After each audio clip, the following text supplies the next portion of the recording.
ngiyayikhetha inkosi yasekuphakameni. Mangcwele ngiyathokoza kakhulu, ngiyajabula ukuba uNkulunkulu usilondolozile size sifike lapha emkhumbini wezulu. Sisuka KZN, sisuka ePhayitown. Makabonge uJehova. Wasilondoloza indlela yonke, saphila nasenyameni nasemphefumulweni, ngoba umubi uyalenza itulo lakhe ukuthi uthi noma usuhlelile ukuthi uzawuphumelela uhambe uye kohlanganyela nabangcwele, kodwa uthola ukuthi uzokuvusa kube kuningi, kuvuke bese ungasakwazi ukufinyelela kubona. Mhlambe ngalelo langa ungasaphilile, ngalelo langa mhlambe futhi usunezinkinga esezixakile, ngoba omubi uhlezi ngaso sonke isikhathi ehambe ezungeza ebheke ukuthi angabamba kanjani noma kaJehova. Siyacela ke uNkulunkulu wasekuphakameni ukuthi kuthina lokho kungenzeki, ukuthi ngazo zonke izikhathi uma kuvuka umsebenzi kaNkulunkulu esekhulumile uJehova, thina silandele uNkulunkulu singaphazanyiswa lutho. Ngabonga uThixo. Ngizovula ngehlabelelo u-15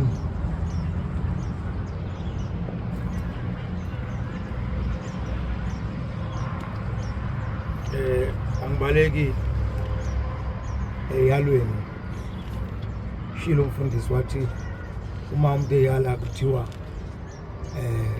ithoni yakhe ayikho kahle, uthi unolaka,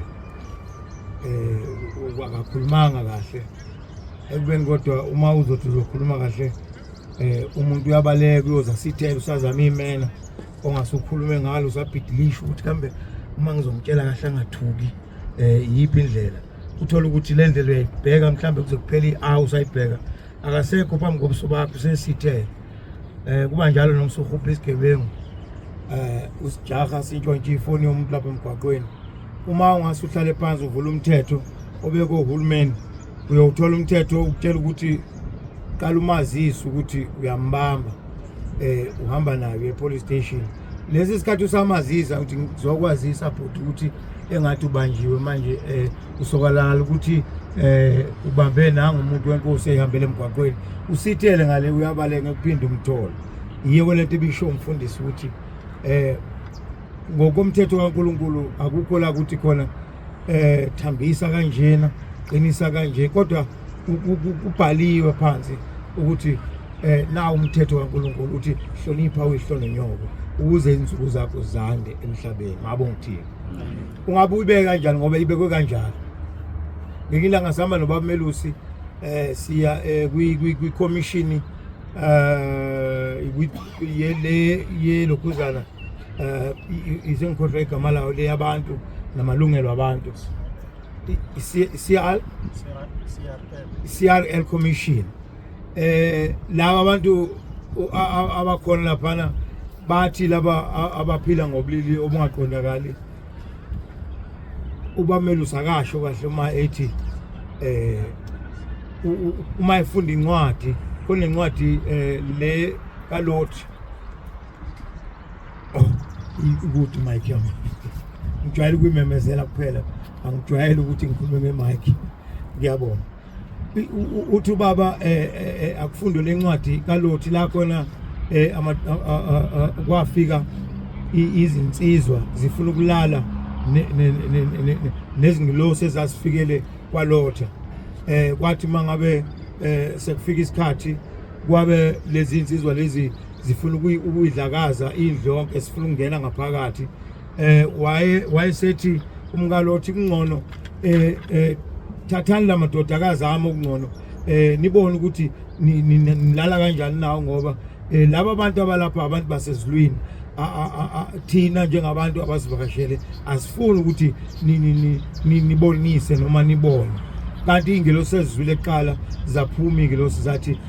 bathini, bathi bafuna ukulala nathi, zathi ingelosi zabashaya ngokungaboni bangabe besabona. Kunegama ke lisetshenziswa laphana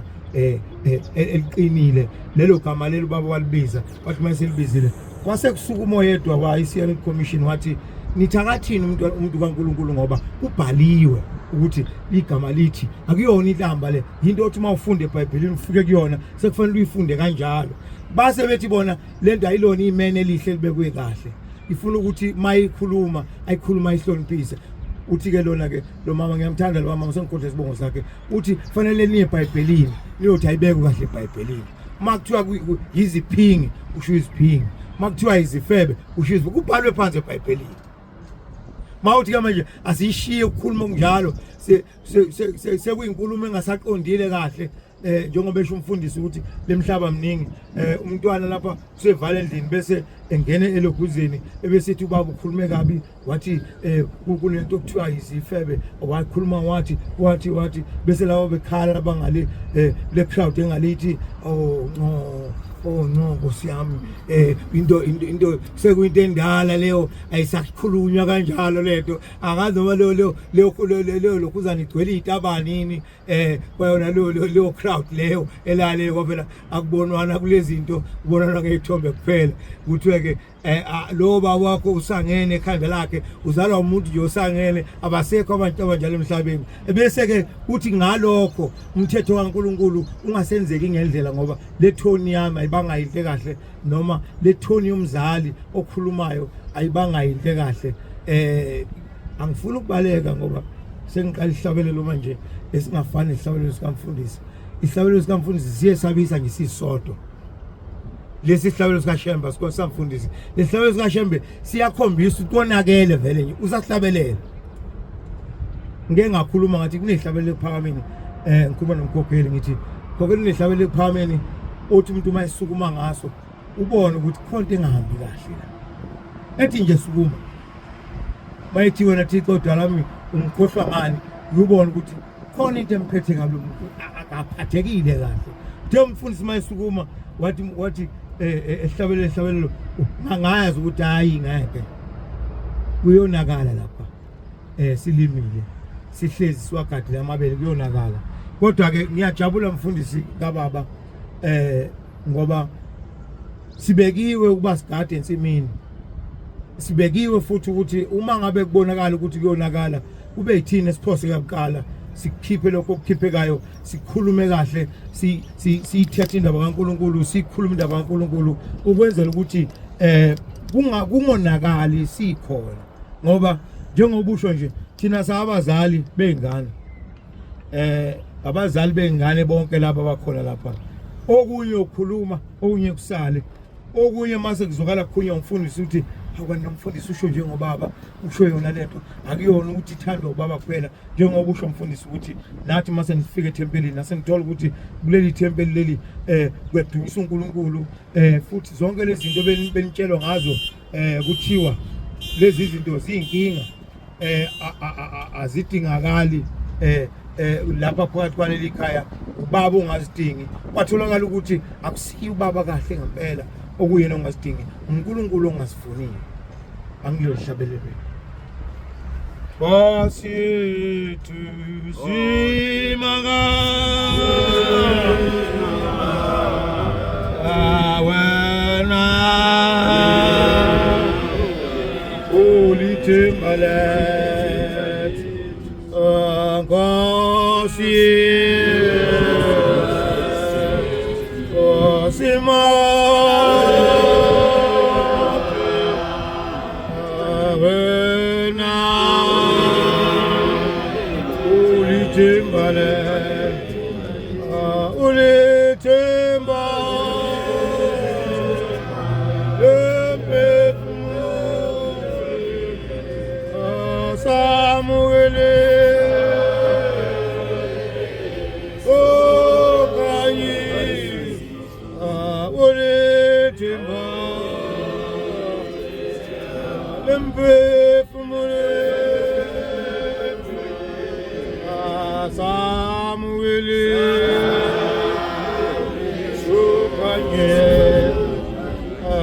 Can you see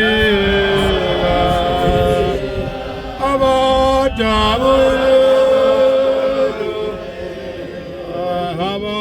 this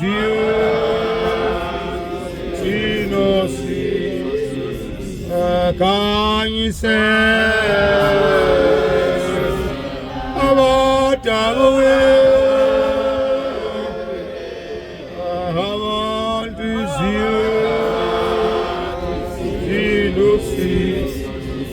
Baba Sama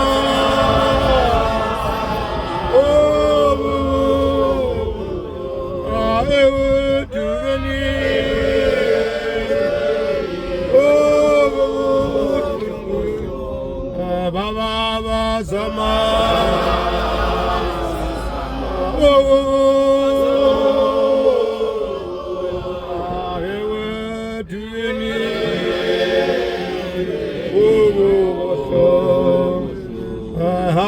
Jehovah,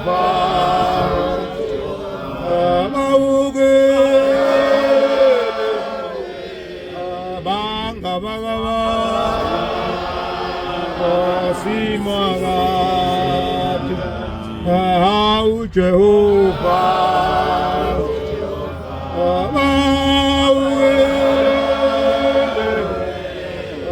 Banga Banga.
Ngiyambonga uNkulunkulu wasekuphakameni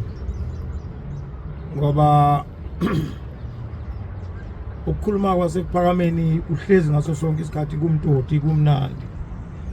futhi ukuyalwa ngathola isimanga ukuthi ukuyalwa ngisho kwabantwana njengoba umfundisi sekuthe kule ntshumayelo ngaphambili wayala abantwana ngokuba bengasuki kuNkulunkulu bathathe izindlela ezinhle ezibukeka zizinhle kodwa ekugcineni ezigcina zikukhala nokudla kwamazinyo. Leyo ntshumayelo leyo esengizwile ngalokubusa kwanamhla kuyisabatha ithole ngisho indawo kumina ngimdala ngigotshiwe yafike yayithola indawo ngoba inkulumo yasephakameni ayishayi uhlangothi olulodwa ayishayi ngancanye ishaya nxa zonke ikhala ngapha ngaphambili ikhala emuva ikhala emaceleni ikhala yonke indawo ngiyambonga uNkulunkulu wasephakameni ngalokho bangcwele ngize lapha phakathi komkhumbi wezulu ngiwumuntu ozoxoxa namanazitha uNkulunkulu ngokwesaba uJehova nangokwesaba uNkulunkulu mabonga uThixo isihloko besizothi asimesaba uJehova sigcine imithetho yakhe ngiyajabula ngifike ngesikhathi esihle kwakuba nalento yokuthi uma ngabe ungumntwana kade udla inyama bese kuthiwa igcobe ngaphansi kweinyawo isizathu sakhona kuthiwa uma uyigcoba ngaphansi kweinyawo wenzela ukuthi uma ufika phambili ufuke kudliwa inyama bese nawe uhlala phansi udla ukuthi angeke ulambe uyezweni elikude uthi uyafika khona uthola ukuthi kudliwa inyama ulambile ufike nawe udle ngiyathokoza leyo nto isiyenzekile kumina kodwa yenzeka ngento enhle ngoba yenzeke ngokudla kwasesulwini ngokudla komphefumulo ukuthi ngifike kahle ngingaphuthelwa iziyalo ezifikayo phakathi kwabantwana abakhethe uNkulunkulu wasekuphakameni abakhethe ukudumisa uJehova mabonga uThixo izodlule encwadini noma ngaphambi kokuba ngingene encwadini kaDeuteronomy iqala ku6 iqala ku verse 1 ya 3 ngithi umprofeti ushumayezile usashumayeza namhla ngamazwi awaphefumulele kule ncwadi yezihlabelelo zamaNazaretha le ncwadi engumthandazo le ncwadi eyiziyalo le ncwadi eyizihlabelelo uma uNkulunkulu esikhumbula ekuqaleni singena phakathi kwaleli bandla sizitshela ukuthi silandele emanazaretheni noma ekukholweni okujwayelekile kulokhu kwamanje ngoba ukukholwa kwethu bekungasefani nokukholwa okudala bese kukukholwa kwamanje lokukholwa kwamanje ke singena phakathi kwaleli bandla lamaNazaretha nabanye phakathi kwethu sangena singabantu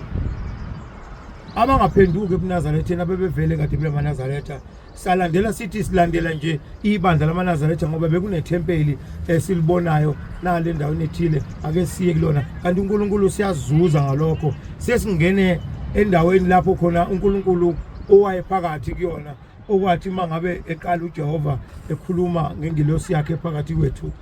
ingilosi sikhumbuza ukuthi kunembhalo enifunda zonke izinsuku kodwa lembhalo ibuka senihlabelela isimlolozelo kunina ethi mesabeni uJehova nigcine imithetho yakhe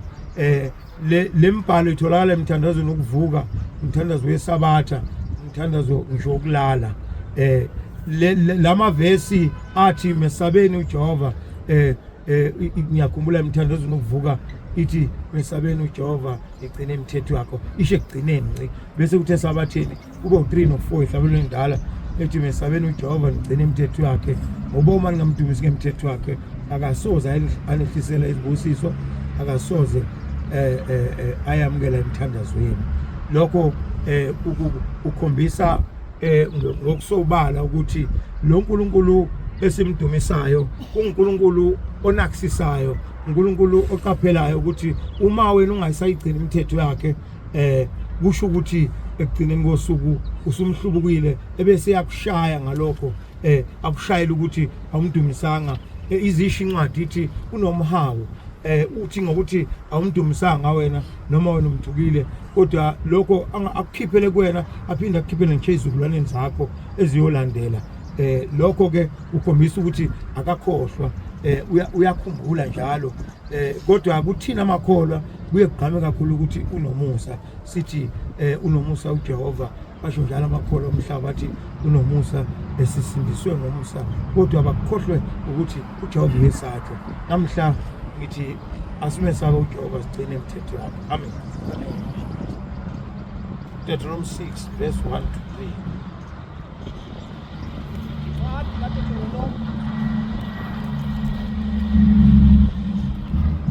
incwadi kaDeuteronomy 6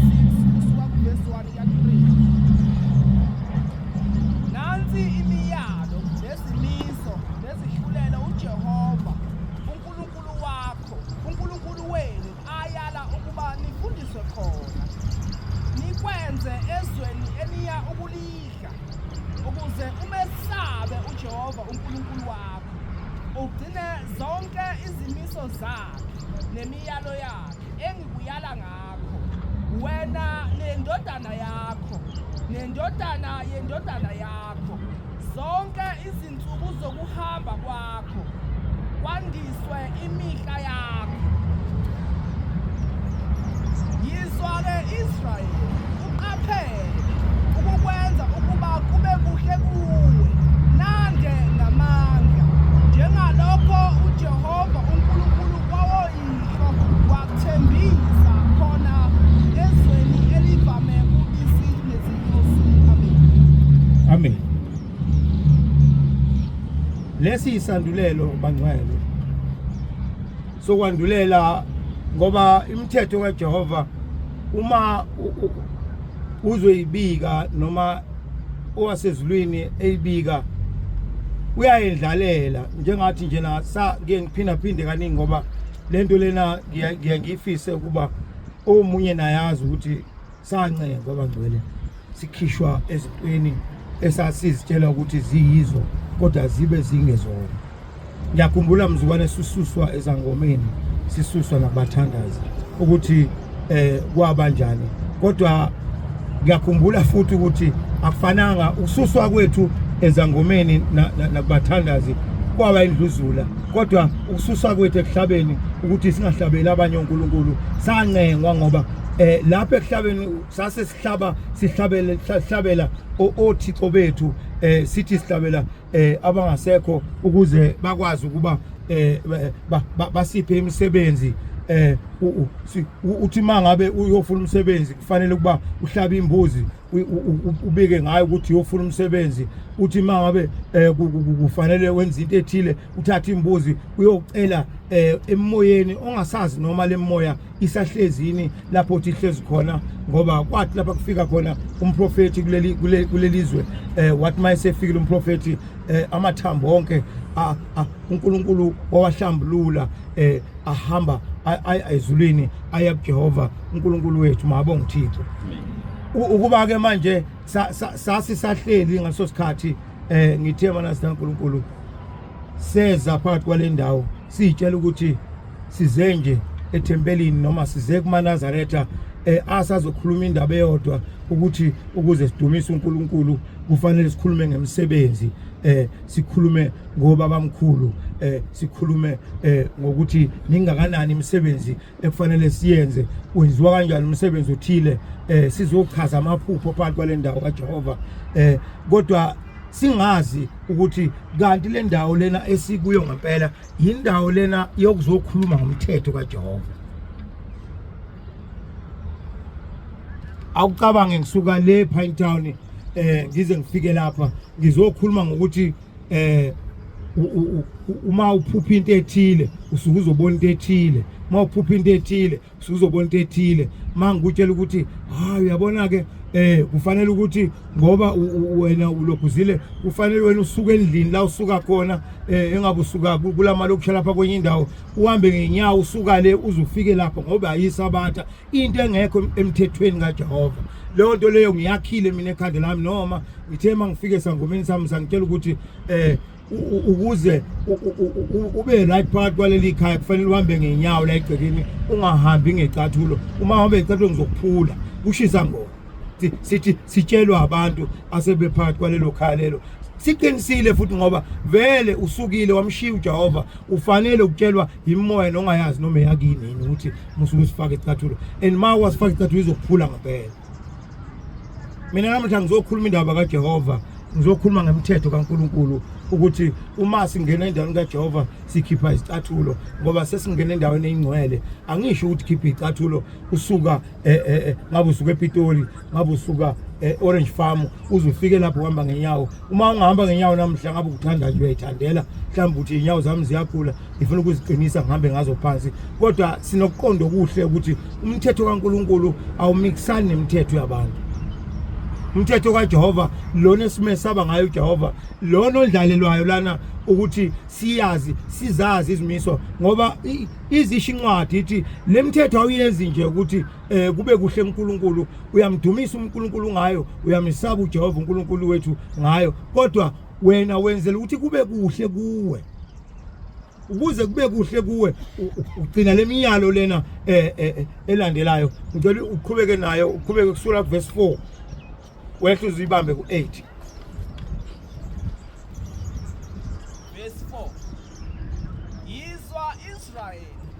uJehova uNkulunkulu wethu uJehova munye wothanda uJehova uNkulunkulu wakho ngayo yonke inhliziyo yakho nangawo wonke umphefumulo wakho nangawo onke amandla akho lawa mazwi engikuyala ngawo namuhla ayakuba senhlizweni yakho ubafundise impela wona abantwana bakho uwakhulume lapho uhlezi endlini yakho nalapho uhamba endleleni nalapho ulala nalapho uvuka uyakuwabopha abe luphawu esandleni sakho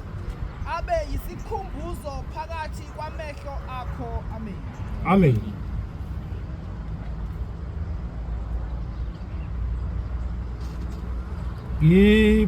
Ipapama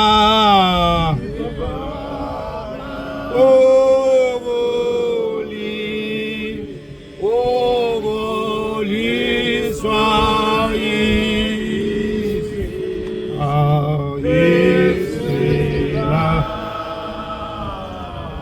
Kongi Papa Mele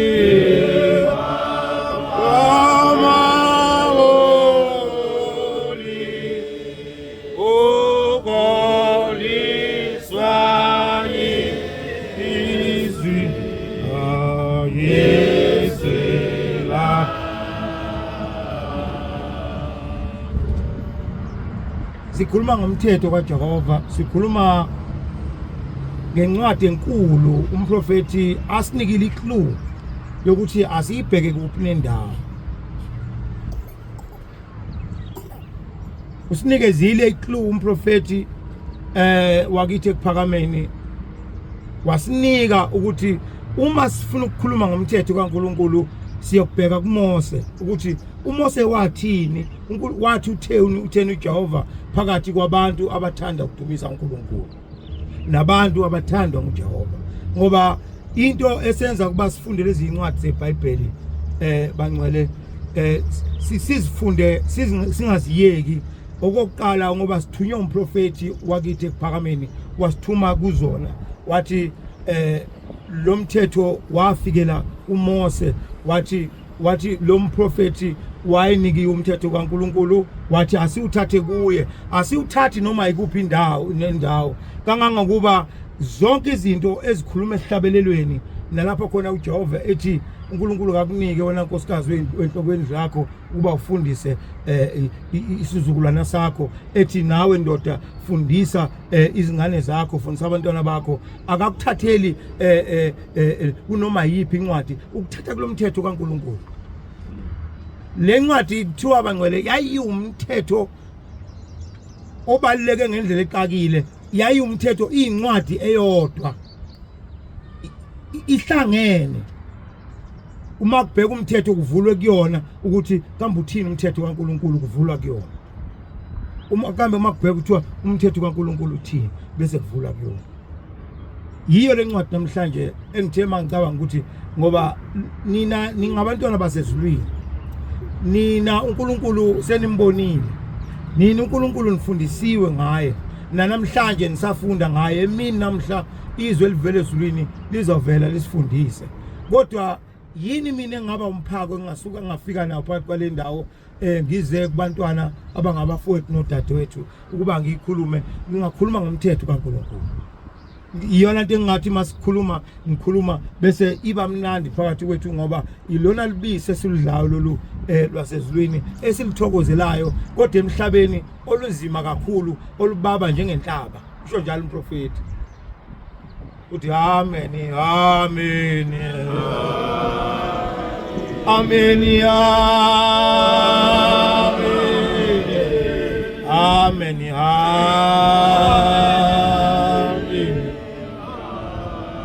inhlaba umuthi wasendliya uthathi baba akunizwi la kwesimakathi ayintizweni sabantu. Usho njalo umprofeti uthi kunjalo enhlizweni zabaningi ayikho into elikhuni njengokukhuluma ngoNkulunkulu. Uthi ayikho into ubaba ongasukubeke kulomhlaba uthi ungalinganiswa noma usuqala indaba kaNkulunkulu uyiqala abantu be100 uyosaliphethe wedwa. Laba abantu abayizwa bazokutshela into eziningi ngakho bethi mhlambe outdated ukhuluma ngomthetho omdala kaMose. Thina sifuna ukuthi usivulele egcineni kweBhayibheli hayi eqaleni ngoba kukhuluma ngomthetho. Kodwa thina uthi umprofeti usiqalise eqaleni wathi qalani eqaleni nibheke kulona owamukela izwi likaJehova phezulu kwentaba yaseSinayi wathi nawo umthetho kaJehova sikulalela ukuthi kodwa khona lokhu kwakuzosisiza ngani thina abantu ukuthi silalele umthetho kaJehova. Usho njalo umbhalo lapha uthi ukuze kube kuhle kini uze kuthi ngalokho ukulalela kwenu nandele nayi izinsuku zokuphila. Ibisho njalo incwadi efundiwe lapha yaseFesu ithi 6 evesini ithi lo mthetho ngokuqala ukuba ube nenzuzo kuona ukuthi mawenza lokho uzothola lokho. Uthi ke uma eyala uNkulunkulu uthi hlonipha uhlolo nyoko ukuze zande izinsuku zakho phansi kwalomhlaba makabonga uThixo. Kumnandi kuhle. Angikhulumi ngayinto engizothi mangisuka umfundisi bese khuluma into yakhe. Ngifuna ukukhunjulwa mangisuka lapha ngithatha isicep sami nami ngiphuma uthi kamfundisi ucoceni mayifika phakathi kwethu ngoba efile phakathi kwethu ethamakholwa hayi ukhuluma ngomthetho kaNkulunkulu. Khuluma ngomthetho kaNkulunkulu. Beziningi into engabe ngasikhuluma bengakhuluma nangokusina sisinela uJehova kodwa lokhu komthetho kaNkulunkulu ukhulu ngoba siyosinela uNkulunkulu siyobe siubambile umthetho kaJehova ngeke siphume esandleni. Umzwelo umfundisi uthini uthi asile nanamadimoni asibambayo ukuba singafinyeleli emthethweni kaNkulunkulu. Mawusibone ile demon ukuthi leli demon leli liyangihlupha lenza ukuthi ngingafinyeleli emthethweni kaNkulunkulu ngokugcwele akube kuwena ngaphakathi ngoba usho njalo umprofeti kuHlabelelo u19 uthi ngithe ngibona phakathi kwami kwase kukhona izitha zami. Lesi hlabelelo ngangingasazi ukuthi sichaza ukuthini kodwa ngathi mangabe ngihlala ngizika ngihlala phansi phakathi kwalamakholwa ayinina ngilalela ukuthi yini enifundiswayo ngalalela ukuthi umprofeti wayengasho ukuthi unezitha engaphandle izitha zakho ezizonda umoya wakho. Wayesho kuwena ngaphakathi ukuthi lezi zitha zakho ziyakubamba zenza ukuthi uthi noma kade uyalwa uthola ukuthi akusafinyeleli kahle ukuthi uyaleke ngoba lesitha sakho esingaphakathi siyakutshela ukuthi hayi lo mgcotsho okhuluma nawe uyakuhlubula akaqondile khona ukuthi akutshenda baNkulunkulu ukuthatha kancane ubona ukuthi akakhulume kabi uyamemeza mayikhuluma njengathi ke nje sibabi nomkhuluma ubamubi uthola ukuthi ethi bemubi ebusweni umbonile kanti ngathi behlinile hayi ngidaliwe ngihlinile nguhlibinyanyana nje olubi lwakithi ngizalwa uMamkhize kodwa ngikhuluma ngendaba kaNkulunkulu ubuka indaba kaNkulunkulu ephuma kumina ephuma ephimbweni uNkulunkulu angiphela ukuthi namhla sidinga indaba kaJehova ukuthi siyamesaba uJehova simsaba ukugcina imiyalo yakhe nezimiso zakhe makabonga uThixo. Injalo indaba kaNkulunkulu ithina imnandi iubisi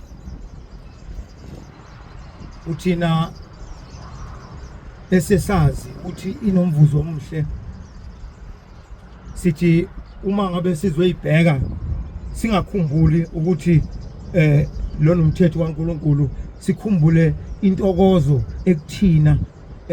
kumanje nezoba khona kusasa leyo bakhona ekhambeni kwethu mabo ngithini ngoba asibona abantu ababuka le ndawo esikuyo manje ukuthi mangiqeda lapha ngizosuka lapha ngiye lapha ngisuka lapha ngiye lapha kodwa sibuka ukuphila kwethu lapha emhlabeni bese sibheka uNkulunkulu ukuthi njengoba esesazisile ngezithunywa zakhe ukuthi impilo yasemhlabeni ifana no one day ezulwini insuku zasezulwini esiyosihlala singasekho kulelizwe ziwu eternal life into ende ongeke wayichaza ukuthi ingakanani so leminyakana engabe ibe u90 uNkulunkulu ekukhumbulile noma yaba u96 noma yaba u80 leyo minyaka leyo fana nosuku olodwa uma uqhathanisa nezinsuku zosiphila ezulwini ngakho ke yingakho kuthina ukuhle kumnandi ukuba sibe ngabantwana abahlezi bekhumbula becabanga njalo imithetho kaNkulunkulu nabantwana abathandayo ukuyalwa ngoba kuyona yonke lemithetho kaNkulunkulu ngizoyifunda ngoba angizokufunda incwadi eziningi ngizogcina kuDuteronomy nje kuphela namhla ngizofunda uDuteronomy kuphela incwadi sizazi kakhulu zonke kodwa ngithe ukuze ngingabaleki ngingaqinise ngihamba bethi umfundisa ngisaqondi kahle wakhuluma ngakuphi ungangenzeka ukuthi ubuye wakhuluma nangalo kuba bese kukhona nokunye akushilo ngizogcina nje emthethweni kaNkulunkulu lo thola kuDuteronomy mangcwele sizawukhuluma ngaye sihlale sikhulume ngaye uma kuthiwa bekuyindawo edliwayo bese ubekoze kuphele ngisho ukudla sibiza idrink kuphele sikhuluma ngoNkulunkulu wasekuphakameni makabonga uThixo ngoba umprofeti mayengavuka namhla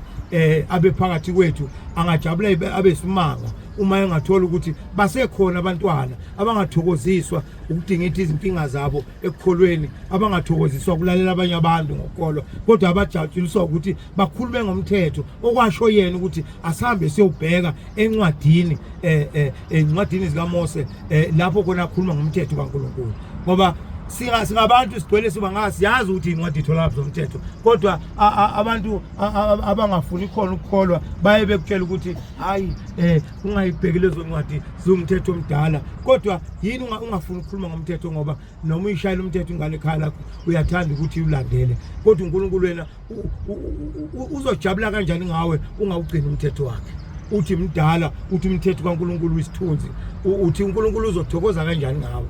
ekutshelile uJehova ukuthi uma ngabe ugcina umthetho wakhe uzokwenzakalani ngicela ngifunde eDuteronomy u28 uqala evesini elikhulu khona sizoza umvuzo ngoba leli vesi akufanele siyishiye nangephutha ngoba izizwe namhla ziyalikhumbula kodwa kunzima ukuba sibone ukuthi kufanele zibuyele kuphakameni incwadi kaDuteronomy 28 kusuka kuverse 15 uyakuthi uma ungalilaleli izwi likaJehova uNkulunkulu wakho ukuba uqaphele ukwenza yonke imiyalo yakhe nezimiso zakhe engikuyala ngakho namuhla zonke lezi ziqalekiso zikwehlele zikufike amen angisho ukuthi sikufike ngiyakuthokozela ukuthi ufice iziqalekiso ngibonga ukuthi ulifundile izwi kaJehova amen ngicela ufunde ekuqaleni ke uyiqale kunumber 1 28 verse 1 izibusiso nesiqalekiso Deuteronomy 28 kusuka kuverse 1 uyakuthi uma ulalela nokulalela izwi likaJehova uNkulunkulu wakho uqaphele ukuyenza yonke imiyalo yakhe engikuyala ngayo namuhla uJehova uNkulunkulu wakho akuphakamise phezu kwazo zonke izizwe zomhlaba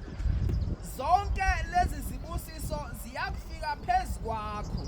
zikufice uma ulilalela izwi likaJehova uNkulunkulu wakho amen lento ayitolike ngiyakuyitolika uma ufaka leli verse uGoogle uthi uyaliguglisha uDuteronomy leli bese sifunda u28 ku verse 1 kuze kuyofika egcineni kwayo yonke incwadi uzothola kunezizwe zaphesheya ezabantu abamnyama namhlanje esezikhumbula ukuthi ziphumile endleleni kaNkulunkulu esezibona ukuhlupheka kwazo ukuthi uma zingabuyela endaweni kaNkulunkulu zizokwazi ukuba uNkulunkulu asikhumbule. Ziyakhuluma namhlanje into lena esinezinhlangano. Ngiyakhumbula ukuthi ngamzukwane siqala ukubona ngiqala mina ukubona umfundisi uChakaza noma wayengowa ngakithi sasiyokhuluma ngalo leli verse uDuteronomy 28 verse 1 ukuthi uNkulunkulu wayebathandile abantu abamnyama wabanika umthetho sisekelo ukuba baphile ngaphansi kwawo. Bawuvuma basayina ukuthi lo mthetho sisekelo siyawuthatha siyogcina siyothi mase ugcine lenkosi siyakubona ukuthi siyothola inani ngakho. Namhla lo mthetho sisekelo izizwe ngezizwe zakithi kaIsrayeli amaHebheru akithi amnyama awulahla ushindi indiva wonke awushaya indiva. Nangu umprofeti ehlabelela ngawo ethi amen inhlaba umuthi wasendle uthi awuthathi lutho ngokubaba kunezwi lakho simakade. Kusho khona lokho ukuthi ma usuthi uqala phansi ukhuluma ngale mthetho kaJehova usungumuntu omubi. Nalenkonzo namhlanje esikhuluma ngawo namhla komunye umuntu oyilalele ozoyilalela mhlambe seyifica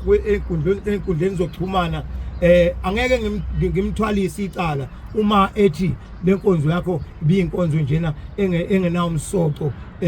futhi ungathi biyibhora lenkonzo yakho ngoba angikhulumanga ngawo umusa kaJehova kuphela kodwa ngikhulume nangokuthi uJehova uma ngabe ungasayigcina imithetho yakhe uzokuqalekisa. Ubhaliwe phansi eBhayibhelini. Manje na into ongayithini-ke leyo uthi uNkulunkulu uma uyigcina nokuyigcina lemiyalo yami engikuyala ngawo namhla uthi ukwenza konke engikuyalile ngakho. Uma ubuza namhla noma ngabe ungamfica uphi umuntu umbuze uma ngabe engakadakwa kakhulu umbuze ukuthi ithini imiyalelo eyishumi uzokutshela imiyalelo eyishumi unawo unayo emibili unayo emithathu kodwa bese uyibuza ukuthi wayeuthole kanjani oqala angayitholi yonke. Ngoba uma phela imithetho kaNkulunkulu kukhona wodwa waziyo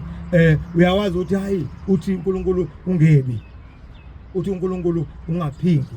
Uyakwazi lokho angithi ukubone kanjani khona wenziwe yini ukuthi phakathi kweheheba lemithetho eyishumi nawathatha emibili kuphela.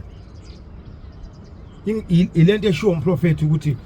izwi lakho simakade liyahlaba kwabaningi lifana nenhlaba ebabayo futhi lingaphezulu uthi bangakhetha ukuthi badle inhlaba ukuthi balalele izwi lakho bethi sicela usiyeke ngalokho sicela usinike lokho kubabayo okungcono. Ngaqala ukuzwa kuleli bandla labanazwi kaNkulunkulu ngabaholi bethu nangomlomo wengelosi ephakathi kwethu ukuthi kanti ubaba mkhulu wayeqonde ukuthi mayithi izitha zami ezilwa nayo yonke imvumelwano yakho engaphakathi kumina ichaza ukuthi lento leli verse lisho ukuthi lapha phakathi kwami kunezitha ezilwa nayo yonke imvumelwano yami nawe Jehova ukuthi ngigcine imithetho yakho ukuze ngingakwazi ukufinyelela lapho ngigcine ngifikile khona ngokudumisa uJehova.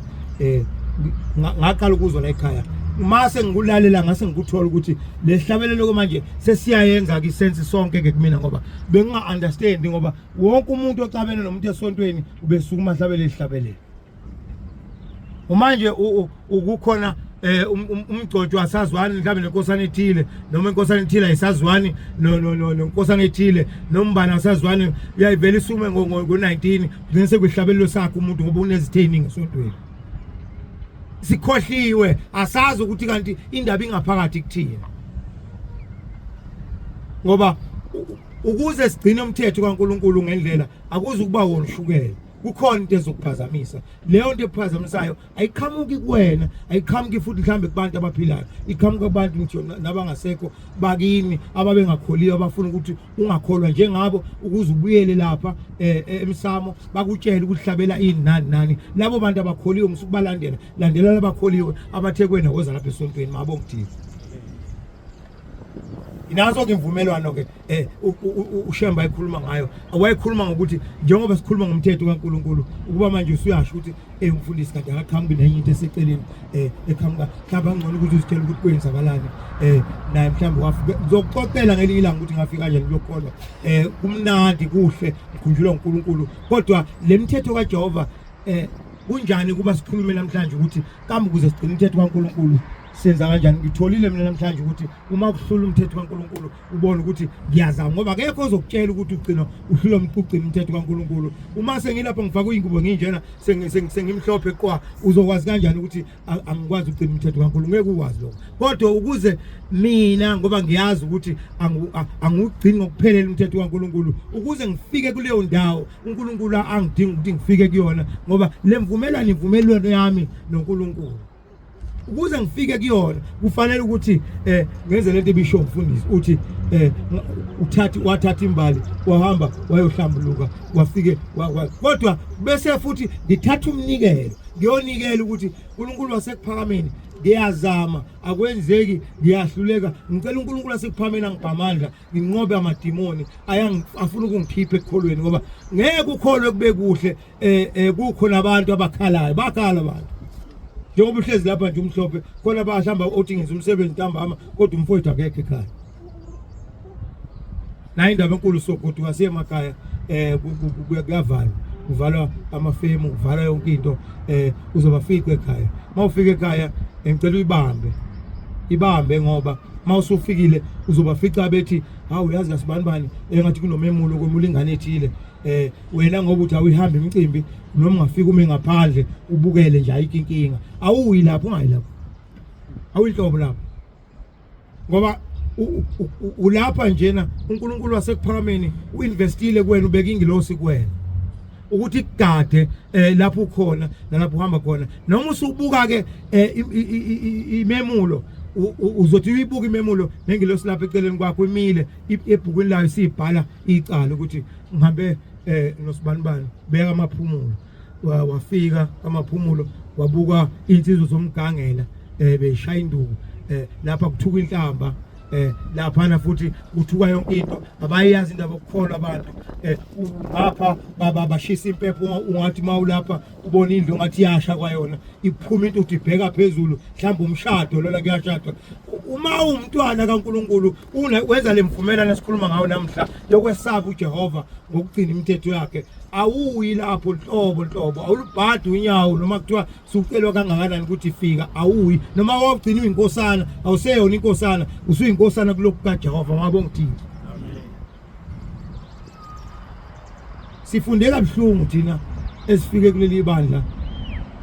lisasuka ebuhleni lisephakathi nendawo lingakaqedi ukuthi ungakabi nayo isho kahle ukuthi umthetho kwasesiphumile, ingilosi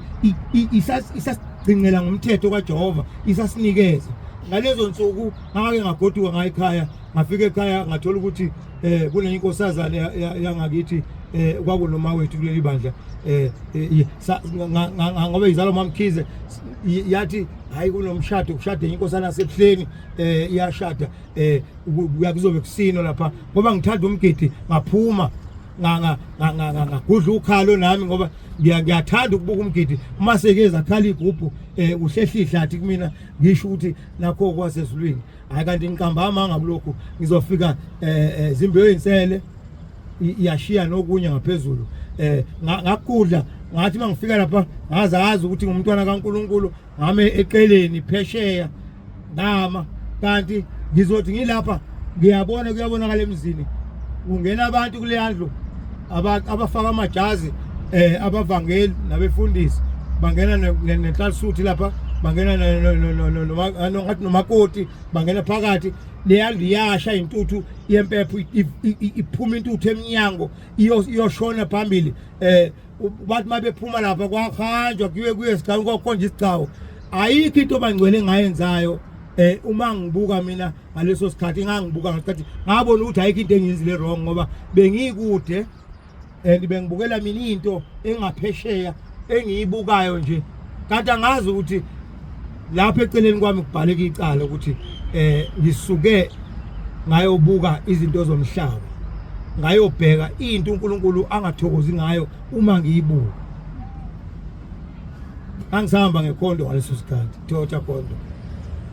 hayi basine lapha ushithi basiphumele ekhaya mabephuma ekhaya beyosina ngaphandle esigcawini esinjenge ground ngithi mina esheke sekungcono ke manje ngoba baphumile lapha kulomuzi abathetha kona amadlozi sebe ngaphandle sekusehlathini angeke ngibe nalicala impela ngoba isehlathini akuthethwa dlozi balithethe lapha manje usalithethe manje sengibuka la ngathi ngifika nje ngipaka imoto ngiphuthuma ngothenga idrink yabe esitolo sengisemsebenzini ngayishiya imoto ngaphandle ngithe ngishila imoto iglass iyakhombisa uyakwazi ukubona ngaphandle ngipake eqala ngahamba kwase kufika enye imoto yapaka emva kwami yaphuma yangena ithe mase ngelo lo muntu kwabe waphumela wobela ngaphakathi emotini yakhe uthe mayifika emotini wavele wona mawusuka ungayibona imoto engaphambi kwakho wasuka nje wathi iquzu wayishayisa ikhonto imoto yami ngiyayibona yakuyona ukuthi ngithi ayisakwazi ayishayisa imoto yabuya inhliziyo yami yabuya ingqondo yini engiyenzile wrong ngoba kuhle nalokho ukuthi sisakhuluma ngokumesaba uNkulunkulu unganamatheli ukuthi uNkulunkulu wenzeni kuwena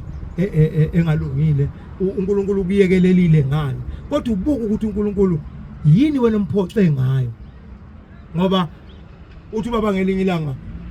esikoleni ayifunda kusona kwakuyena iNazaretha kuphela kodwa babilanga wathi kuye ukuze labo thisha basinde bayosinda ngaye yena yedwa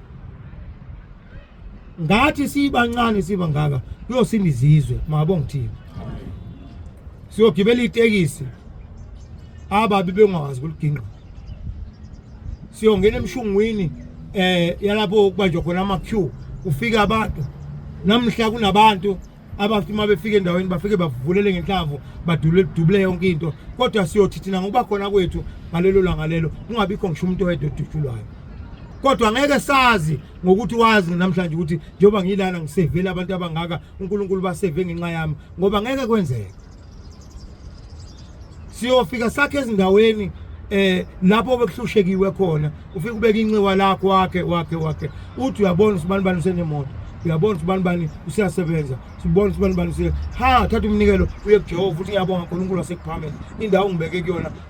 usubakhumbulile abantu sebekwazi ukuba babe nezinto ezizobanika imali bekwazi ukuba besebenze nezigebengu lezi kade zikhona sezibanjiwe ngoba nazo ziyobanjwa ungazange uzusho ukuthi azibanjwe uNkulunkulu uyovela zibonta naso isigebengu sivele ubala sibanjwe naso esinye sibanjwe kusala abantu bephila bengenalutho bengabanjwa inkunzi bengahluphekile abantu ngoba uNkulunkulu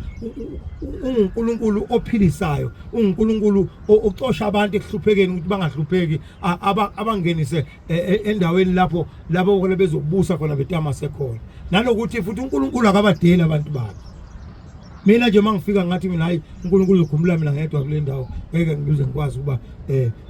ngibe nesikhathi ukuthi ngathi akhumbule laba uNkulunkulu laba abantu sababekile kusasa bazokholwa bebona wena ulapha ekholweni uziphethe kahle ufunda lencwadi yomthetho esifunda namhla angcela siqhubeke ngicela ofundayo angifundele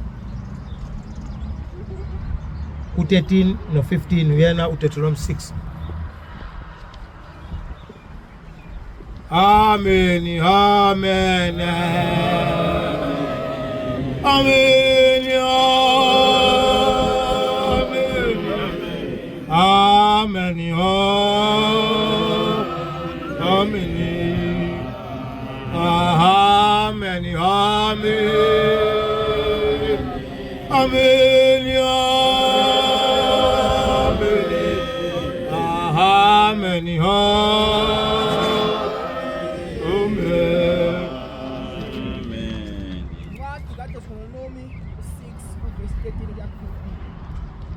Womesaba uJehova uNkulunkulu wakho wokhonza yena ufunge igama lakhe ani kulandela abanye onkulunkulu onkulunkulu babantu abanizungezayo, ngokuba uJehova uNkulunkulu wakho ophakathi kwakho unguNkulunkulu onomhawu. Funa intukuthelo kaJehova uNkulunkulu wakho ikuvuthele, ikuchithe ebusweni bomhlaba. Amen. Amen. Abantu bomhlaba basaba ubala. Basaba umthetho kaNkulunkulu. Akhale umuntu ngetiye ethi angikwazi ungaliphuza itiye ngesabatha. Hawu itiye Nkosi yami mawuthi hayi mawuthi uyathanda itiye ke phela kulungileke wolenza ngolesihlanu bese uliphuza libanda ngesabatha athi hawu ikusakuselona itiye kodwa lelo ngesabatha itiye libandayo. Sikhuluma gogo bephuza itiye libandayo siyalazi yaphuzeka. Uma futhi itiye lingekho angeke ushiye uNkulunkulu ngetiye. Yini itiye usho njalo umprofeti uthi bakhetha ukungcono ukuthi bathi ngadla iboza umuntu obabayo bese bethi ongcono ngadla inhlaba umuntu obaba okudlula kunokuthi ngibuke nje umthetho kaNkulunkulu ngilalele uma engimisa lo velayo uthi ake sibheke umthetho kaNkulunkulu umntana kaNkulunkulu ungasali ungathi kanti wena mhlambe ubuyimbe wenhle etshalwe imile ubungumhlabathi ovundileyo ovumayo ukuba kumile imbewu kuyona ubungumuntu othi mawuthatha incwadi ezithunyweni sasezulwini ungazilahli wena lezo incwadi uzithathe uzifunde kodwa uthola ukuthi umuntu wakhona ubalekela ngisho iphimbo nje okuncinyane okuvela kuJehova uma kwaqala wakhuluma ngakho angazi emhlabeni ukuthi kunjani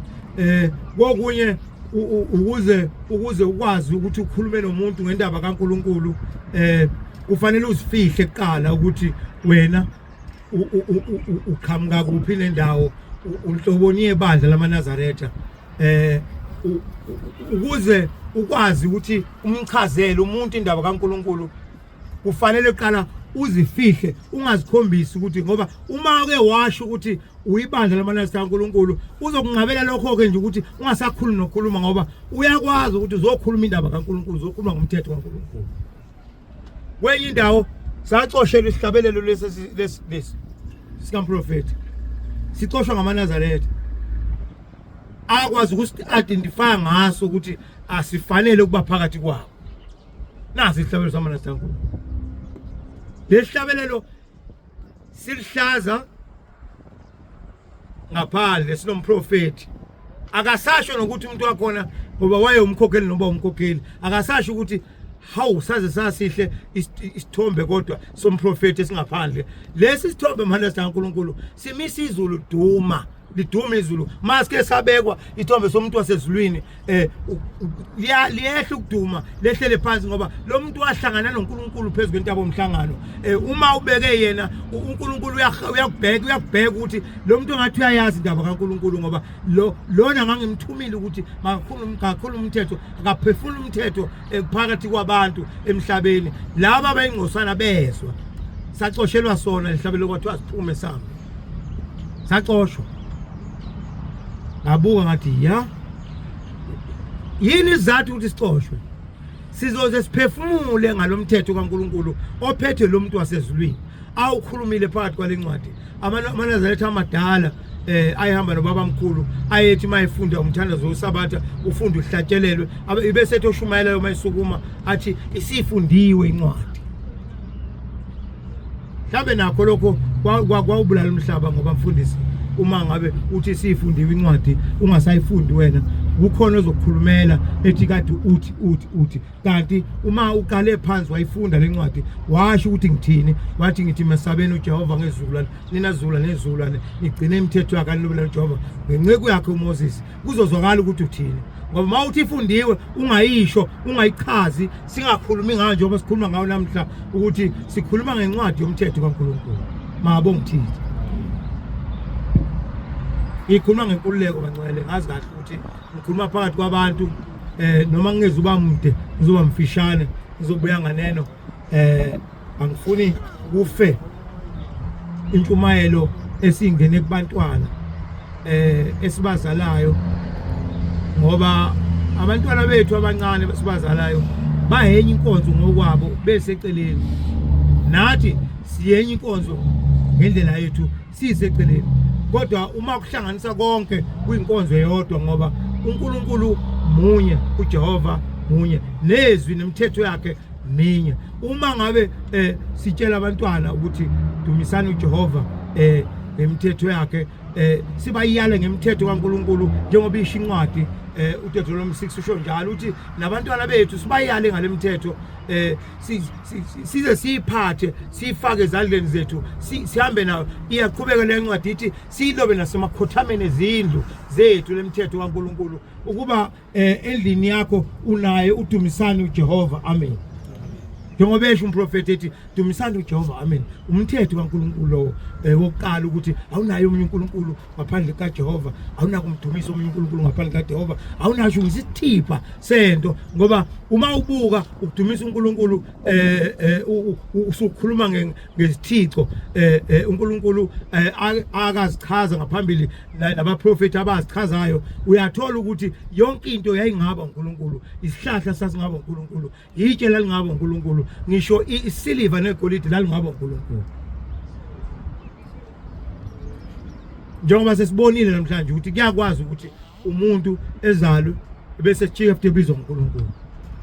lokho kwasikhombisa kwasekuqaleni nje ukuthi ukuthi abantu behamba noNkulunkulu omunye wabo efanele ngabe naye umprofeti uAaron ngoba wayemfowabo umsizi kaMose Ibukusese kahle lento bancane ibheke bangcwele ungayicabanga ukuthi izobanzima ngoba nakho sekuyithina amana zaNkulunkulu singase mhlambe ukuthi ngoba nakho ithina bese hayi ngoba uNkulunkulu ufikele kithi uNkulunkulu uyasithanda basobhulaka lika Jehova ukuthi lungasehleli sigcina umsa wakhe uhlezi njalo phakade amen awunawo umkhawulo ukuthi yini engaba uNkulunkulu yini engeke ibe uNkulunkulu abantu mangabe sebesutha umbuso semhlabeni bathi hayi ngeke kusho ukuthi ngeke sinasisho ukuthi imoya yakithi ingoNkulunkulu uma uthi ngeke kusho ukuthi le moya yakini ngoNkulunkulu wena uthi usho ngoba nakho uyazi ukuthi kwakuyitholele igolide lalini itholele igolide ngoba itholele igolide kwakuyinto eyayikhishwe emacici yakhishwe emqaleni okunye kwakhishwa ikhishwa abantu phambi kwabantu kuzohluka kuphi ukuthi ngithi umkhulu wami waphila emhlabeni wathi mayiphilile waziwa wanezinto azenzile wayeyikholwa mayengelona ikholwa wayengelona ikholwa wayenza ukuthi noma wayeshaya induku wathi mayeseshonile ngase kuba yimina futhi esengimenza uNkulunkulu esengicela yonke into kuyena kodwa ngibe ngisibiza ngumntwana kaNkulunkulu ngoba nakho lokho kubuye kuhlupha ukuthi angathi abantu abaqondisi isikahle ukuthi izindlela ayodwa ziningi kukhona le ndlela lena ethi imoya ingoNkulunkulu asiphazamisani nayo esiphazamisana nayo ilena ezothi sidumise uJehova kodwa futhi ijike yona le ndlela besithi hayi nemoya lena esizalayo isingoNkulunkulu bese siyicelela kanjani uJehova ukuphila siyicelele ukuthi uNkulunkulu ayifukamele ayembathe uma sithi inamandla ngaphezulu kaJehova akukho kungaphezulu kaJehova lapha emhlabeni nasezulwini makabonga uThixo ingakho ethi uma ngabe enikeza abantwana bakwaIsrayeli imithetho enikeza okhokho bethu imithetho benganqabi ukuthi asivumi ukuthi usinike imithetho asiyithathi imithetho ngoba babebonile ubukhulu bukaJehova babona ukuthi ngempela uJehova kaIsrayeli akukho kumhlulayo bavuma bayithatha imithetho namhlanje izwi likaSimakade selibaba ngaphezulu kwa yonke into ongasuyibala emhlabeni sebethi abantu okungcono sinike lokho okubabayo kunokuthi sithathe izwi laNkulunkulu kodwa ngalesi yasikhathi esiphambili la abantu khona babesosizi ngempela ngoba lwalukhona usizo uma udliwa isizwe esinye kwakufanele ukuthi leso sizwe leso ngelinye ilanga uma ngabe sesibusa kahle sise stadium sigcwele kukhona amabhubesi ayibekiwe bese ekhisha umuntu wakhona kuthiwa akagijima sibonakala ukuthi uyalishiya yini ibhubesi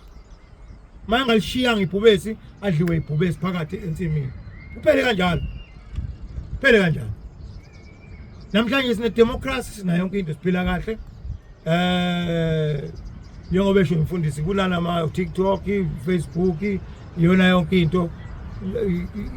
ingiphatheka kabuhlungu lento ye social media ngoba uma ukholiwe izikhali ongasebenzisa ukuba izwi likaJehova lizwakala umhlaba wonke. Kodwa futhi ungakhohlwa ukuthi nomubi uyawusebenzisa i-social media ukuthi amonyule abantu abakholiwe ekholweni ngawo social media. Yikho lokhu ke ukuthi umuntu mayeyalwa ngokukholwa ebese evala wonke amakholwa ukuthi angaboni ukuthi wenzani kule social media yakhe ebese ukuthi ngale ebese engena kuyona ebese echumana nabantu bakhe abe nama fan lapha inqwaba amaziyo nina nithi niyamazi ngapha kanti mazi wena uthi ngapha ukhalima umuntu right kanti yena akasaphatheki nje naye useyinkosi ngokwakhe uyinkosi ugcotshiwe lapha mhlambe useyinto ubruza bheke inkosi yamadimoni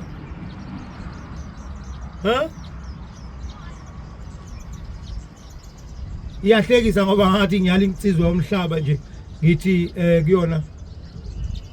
ihamba no mama ngizo assume ukuthi kwakunkosikazi wayo ngithi ke mina ngoba kuhle kodwa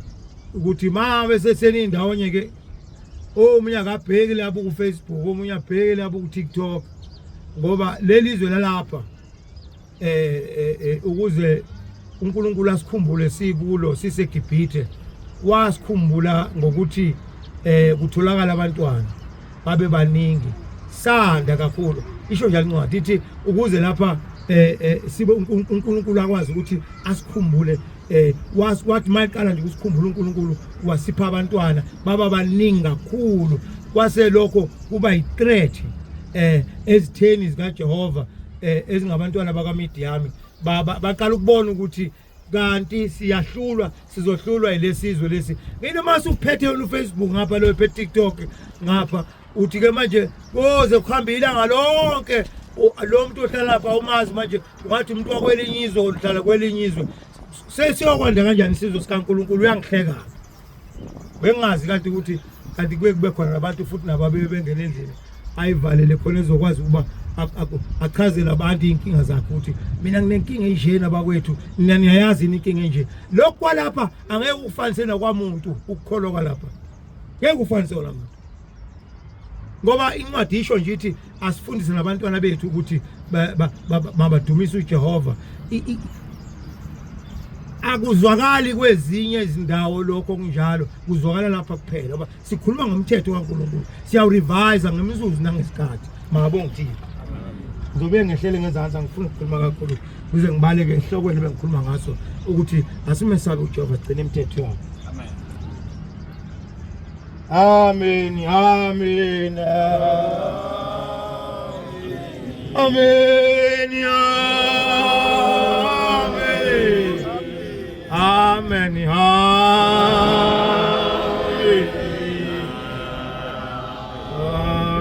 ibusa womuthi wezindaba awuthathi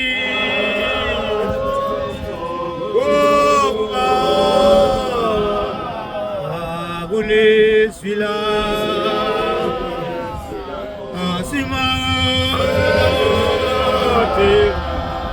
aintizweni sabani icela ufunde ku 25 iverse kuyena uDeuteronomy 6:25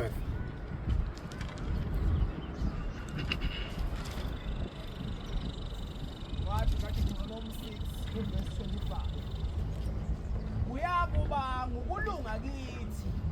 uma sigcina ukwenza yonke lemiyalo phambi kaJehova uNkulunkulu wethu njengalokho esiyalile. Amen. Awiqale na 20 na 21 20 to 21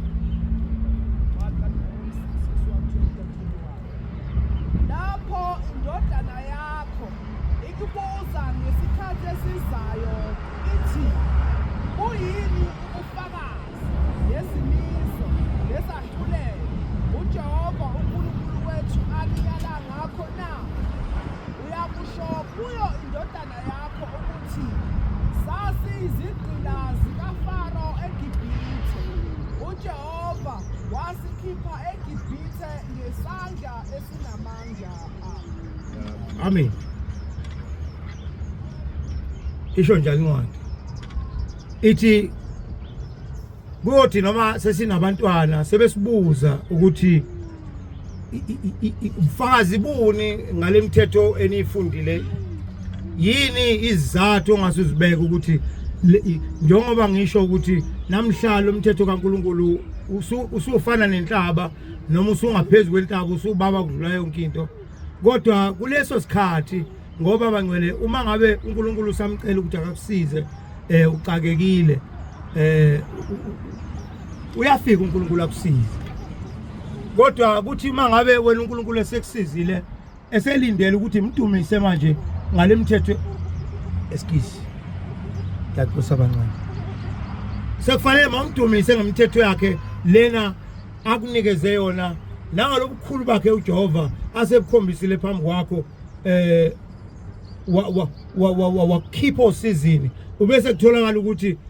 manje sekuqala ukuba kube engathi henye into esikhulunywa uNkulunkulu akuseyona ingakho ke uNkulunkulu ethi makunika umthetho wakhe ebese ekunikeza ukuthi kuyokwenzakalani mangabe ukuthi awusawugcina umthetho wakhe ngokubalekela ukuthi uJehova akukhumbuze ngeke sakukhumbuza wena osiyokhumbula njengalezi zizwe ezimnyama zamaHebheru eseziqala ukubheka uDeuteronomy 28 sisuka kuverse 1 ziya ku5 bese sisuka ku5 sesithola iziqalekiso ukuthi athi mangasayigcina umthetho kaNkulunkulu kuba njani kuwena kunjalo bangcwele nabantwana sibafundisayo sibafundisa kanjalo nanamhla sisasho ukuthi uma umzali ekufundisile ngokukholwa bakufundisa ngokudumisa uJehova bakudonsa ngengalo ahamba nawe ushisa ilanga kubanda kunjani bakuthengela umNazaretha wathi hamba uyodumisa uNkulunkulu usukaze nomzali ukuthi kuba nalesikhathi esishiwo uNkulunkulu ukuthi kuyoba kuhle kuwe kuyothi ngalokhu ukufundisa kwami ngikufundisa ukuba umdumise uJehova lokho kube isihlangu sakho uNkulunkulu ayokuvikela ngaso uma udumisa uNkulunkulu ngaso sonke isikhathi kuba isihlangu kuwena uNkulunkulu uba isitha saba izitha zakho uyabahlasela uJehova abakuhlaselayo uyabacosha uJehova abacoshayo angeke ucele umuntu ukuthi akuthandazise ukuthi ngathi ungahamba uye emthandazini umthandaze ethi hayi woza lapha akuthanda uyoba wena isikhali qobo lwakho esiphethwe nguJehova uNkulunkulu akugodlile wathi uNkulunkulu akana kuthintwa umuntu lona ungumntwana wami siyabathola abantu befike ekukholweni bathi beza kuthina njengabagcotshwa ethi hayi ngigakwe izinto laphana kunokuthi okungicakile kunokuthi okungicakile ngicela ukuthi ningithandazise kuleli bandla lenu noma ngabe ufike kulwesithathu ufike kwisigubhu sikalwesithathu uzocela ukuphila ngalo lwesithathu kodwa mina njengomgcotshwa waleli bandla noma mina njengalenkosana yaleli bandla noma mina njengalengudlungudlu noma inkosikazi ka14 yaleli bandla noma ngabe inkosazana yaleli bandla kufanele ukuthi ngingamkhohlisi lo muntu ngithi ngizokuthandazela mina kuphelele la noma sizothandaza kanye nawe kuphelele la ngoba uma mina ngikucelisa kuNkulunkulu ukucelisa kwami ukudinga ukuthi uthole indawo kuwena ukuthi uNkulunkulu afika athola indawo kuwe ahlale abese uNkulunkulu athi mayesehlezi kuwena abese kwazi ukulwa nazo zonke lezi zinto ozibalayo uyena uNkulunkulu ozozibona ngoba uzobe sihamba nawe makabonga uThixo ingakho ukuthi noma ngathi into icabanga uNkulunkulu afika ayishaya noma ngabe kuthi into ihluphe nje enhlizweni kuphela ayishaya ingoba uNkulunkulu ungaphakathi kwakho uyakubona ukuthi uphathwe yini kabi bese leyo nto leyo ayihlasele alwe nayo kodwa isikole esikhulu silele emthethweni kaJehova nasekumesabeni uJehova mabongithini ngoba uma uza kumina noma ngabe uthi uza nephupho ubungakazi ukuthi iphupho into esingayichazi lapha thina eNazaretha sichaza into esikwazi ukuyibona ukuthi mawuthi le speaker simnyama ngizothi simnyama ngoba ngiyabona simnyama mawuthi le phone incane mhlawumbe lingane no 1 cm thatha imeasurement ngithi bese ngithi ngempela iqinisile iubani measurement so into esikwazi ukuyichaza into esikwazi ukuyibona imimoya asiyiboni uJehova kuphela ukwazi ukubona imimoya mawuza kimi uzothi ngiphupha iphupho elithile mina ngicela nje uNkulunkulu nawe ukuthi ngizokutshela ngithi ngicela ukuthi uhambe uyonikela ucele uNkulunkulu leli iphupho oliphuphile lingabi nomphumela omubi kodwa libe nomphumela omuhle ukuthi noma bekufanele libe nomphumela omubi libe nomphumela omuhle kodwa ngalokho akusho ukuthi uzoba iqiniso ngoba wena mhlawumbe usaqhubeka usadla ingulube mhlawumbe usaqhubeka ukuthi ngesabatha wenza izinto zakho wenza imisebenzi yakho wenza yonke into kodwa uthemba ukuthi uphathise mina umnikelo ukuthi angizokunikelela wena ungawugcina umthetho kaNkulunkulu ubuzwile kodwa ukuthi lapho umprofeti ukhala kangakanani ngoba lento esho umprofeti lapha isililo lesi ukuthi emhlabeni iqiniso alikho uNkulunkulu abamfuna abantu bakhetha ukhetha izihlahla ezibabayo kunokuthi baye kuNkulunkulu kodwa ngiyathokoza ngisendaweni angilahlekile ngikhuluma ngoNkulunkulu phakathi kwabantwana bakaNkulunkulu nengifisa ukuthi uJehova njengoba engilondile ngaze ngafika lapha ukuthi ngokugudlana ngamahlombe nabo nami ngihambe sengizuzile inhlanhla ngikhuthale nasekukholweni ngoba lapha eGoli ngathi kunengilosi ezikhuthele ngendlela esimangaliso into eyathintwa iGoli njena ivele nje ubona sichumile ngokusheshsha isiphakeme isiphelile hawu lento ithintwe iGoli kanye nje sithinta kaningi sayithinta ngezandla sayiphusha yiwe kodwa afika iGoli yayiphuza liwisa phansi nje ubonakala ukuthi uNkulunkulu ukhona phakathi kwethu makabongithini nami ngicela leyo nhlanhla banasa uNkulunkulu ukuthi uNkulunkulu angikhumbule egijimeni kwami ukufishane uNkulunkulu angiphe ukukholo kwakhe kwezezulwini nokumsebenzela uThixo ngoba lokho kumsebenzela kuyimfihlo yakhe uJehova ukuthi ukunikeza kanjani ngoba noma ungabe ungathi unalo uthando lokusebenza kodwa uma uJehova engakukhethanga ukuthi awumsebenzele nanokuthi futhi uNkulunkulu engakuphila amandla ukuthi awumsebenzele ungahluleka unqoba lezi zimpi ezivuka ngaphakathi kuwena uma uthi ubheke kusebenzela uNkulunkulu ngoba azivuki omunye umuntu zivuka ngaphakathi kwakho mazivuka ngaphakathi kwakho bese ziyakukhipha kule direction engathi uthi uyakuyona uzithole sumu kwenye indawo sicela uNkulunkulu asekuphakameni ukuthi ke asiphe iziliziyo ezivumayo ulawulo uJehova asipha amandla ukuba sikwazi ukuba silwe nale moya ebeyibe ingene ngaphakathi kwethu uthola ukuthi uyaye esabatheni uyahamba u23 uyakwenza konke kodwa kukhona into ekulandele ngemumva elokhu ingene enhlizweni yakho yikho lokho naseNkulunkulu esizele kule ndawo kuba sizobulwela sizozela ukuthi uNkulunkulu asekuphakameni asikhumbule njalo kuze kufike insuku zethu zokugcina uNkulunkulu esithandile amen ngifike emaphethelweni bangcwele alesi sihloko bengikhuluma ngaso ngela uNkulunkulu asekuphakameni ukuthi ngoba lenkulumo ebengikhuluma inkulumo yakhe engentsha ukuthi yena uJehova ayithathe ifake enhlisweni zethu ayifake nakimi ingakhulumi ngomthetho kaJehova kodwa mina ngibe ngikhiphile ngomlomo ngibe ngingawazi ngicela uNkulunkulu asekuphakameni angiphe bangcwele kube kumina ngiphile nawo umthetho kaJehova kanye nabantwana bakaNkulunkulu bonke baphile nomthetho kaNkulunkulu mabongithini ngiyake kule sigaba engithe ngithanda ukusishiya sabantwana bethu esibathumelile ema-university sabathumelela ema-college ngoba umntwana uma ngabe esesukile ekhaya waya e-college noma waya e-university usuke esenabazala abanye njengokuthi abagcotshwa sukele kubagcotshwa baseThekwini noma bakoNongoma noma bakuphi kodwa usuke esekulaba bagcotshwa abasuke sebelapha eduzane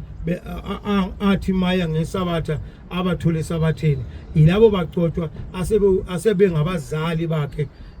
abaqhubeka lapho noma nathi siqhuba ngocingo ngapha ukuthi kusenzeka ukuthi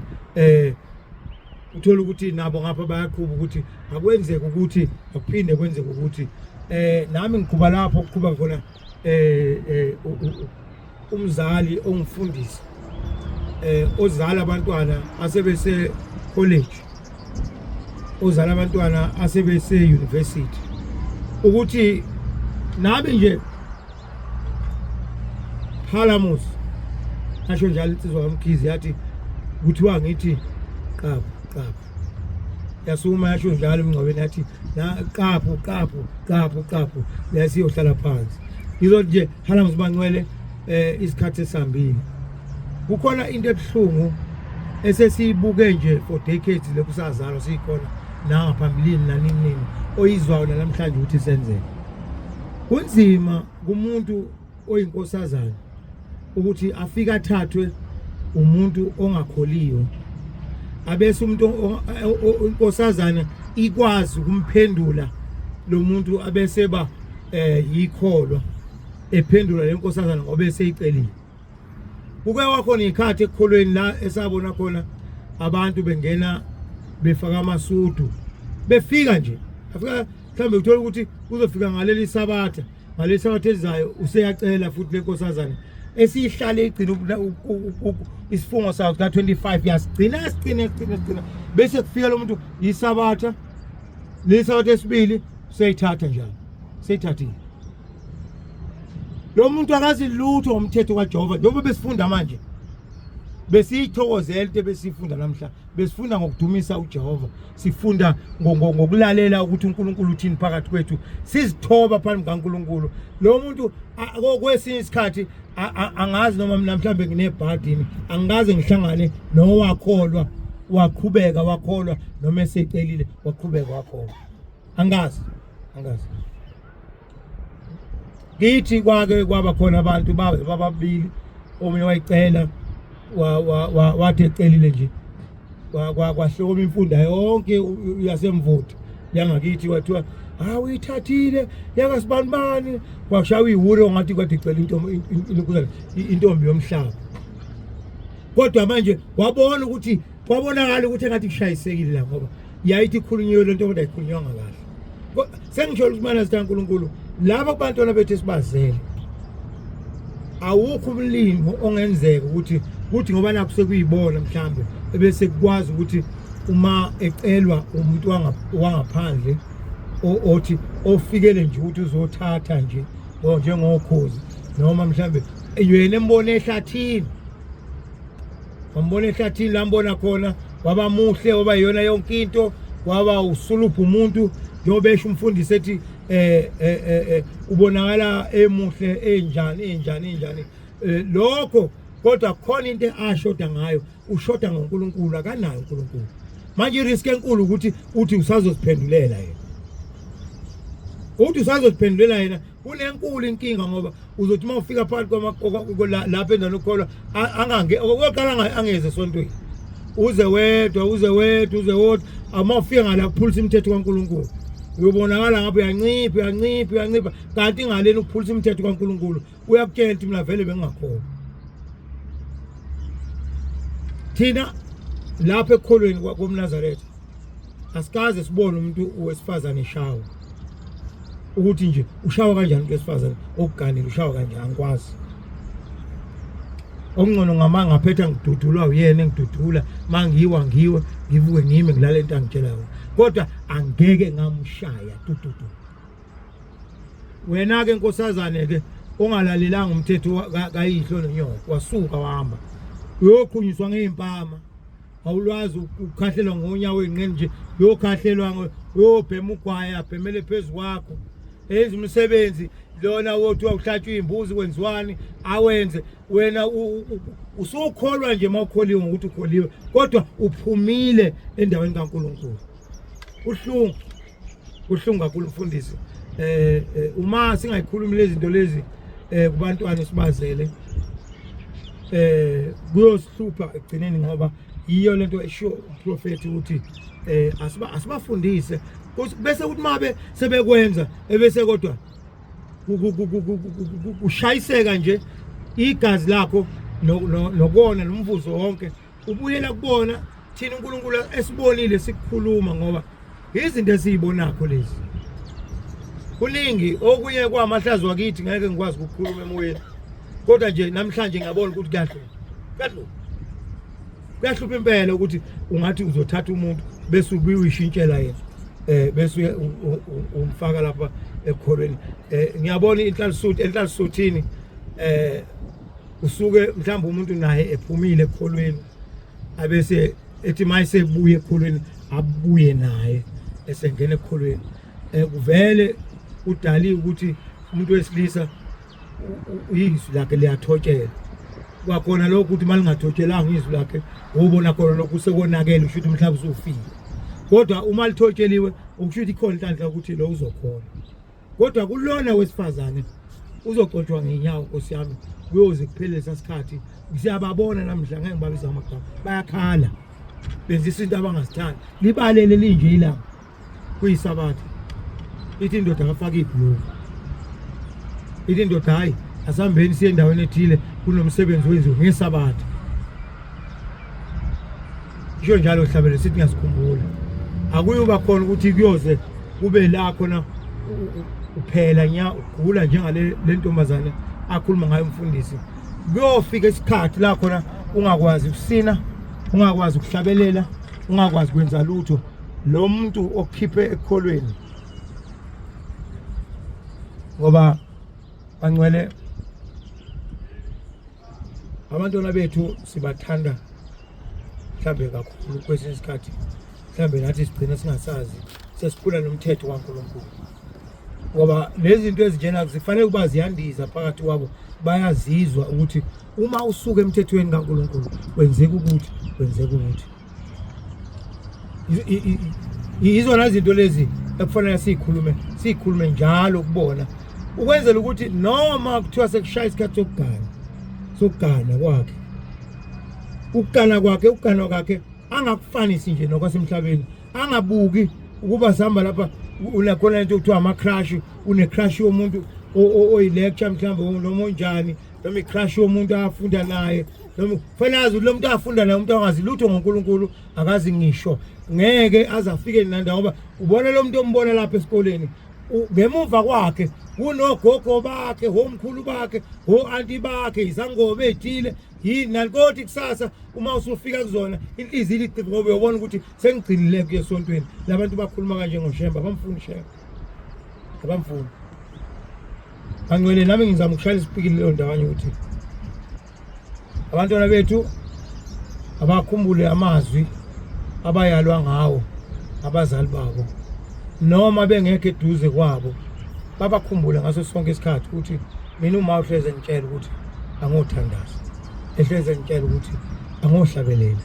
ngoba uNkulunkulu usifundisile ukuthi ukuze sixoshe lemoya lena uShemba usifundisile ukuthi asohlabelela sithandaze ngemzuzu nangesikhathi njalo masicabanga yena uJehova ukuze uNkulunkulu asekuphamela ngasuki kithi ukuthi noma sibuye lapho sibuya khona sibuye sisahlangene uhlangene nomphefumulo mabonke Inkosi kusizwe